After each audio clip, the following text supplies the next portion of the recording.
An angle is drawn in standard position passing through the unit circle at 0.643 and 0.766. The angle in standard position theta has a measure of 50 degrees. What is the sine of 50 degrees? Okay, so I'm just going to draw this over here. So we have a unit circle. What makes it a unit circle? It's a beautiful circle, I know. What makes it a unit circle is the radius is 1 unit long. So at this point, the coordinates, if this was the x-axis and this is the y-axis, the coordinates here would be 1, 0. The coordinate here would be 0, 1. The coordinate here would be -1, 0. And the coordinate here would be 0, -1.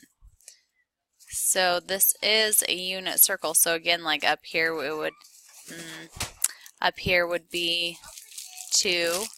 So this is really just a really up close shot of a grid, you know, because our radius is only 1 and we really want to just be really focused on this. So when there's a relationship on the unit circle that was found, they found out that when you go through an angle, that's what's called standard position, is when you start at this 1, 0 side and you move counterclockwise. That's standard position. So we move through an angle. This line now lands on this circle at some coordinate. It's not quite at 1 on the y scale, and it's less than half on the x scale is what it looks like. Of course, my drawing's not to scale, so that will play a part in it. So we do want an x and y coordinate right there. Now someone found a relationship that they said this x distance right here is actually the value, if this is our angle theta, it's actually cosine, this distance right here is cosine of that angle. Now notice that is along the x-axis, and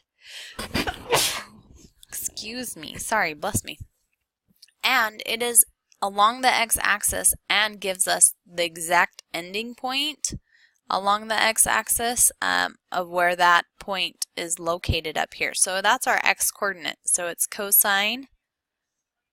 The x-coordinate is cosine of our angle.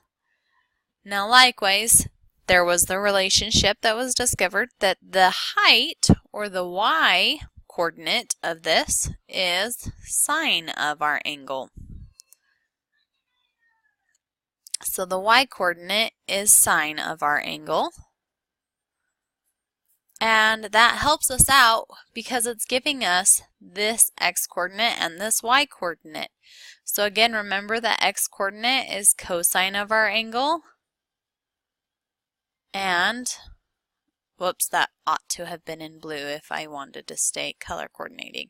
So this was our cosine of our angle. And the y-coordinate is sine of our angle.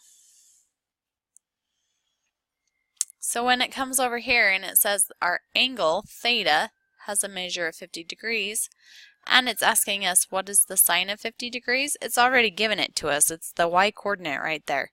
So we just got to type in 0.766. And that's our solution. Another way you could do this is to jump over to a Google calculator, make sure you're on degrees, or any calculator.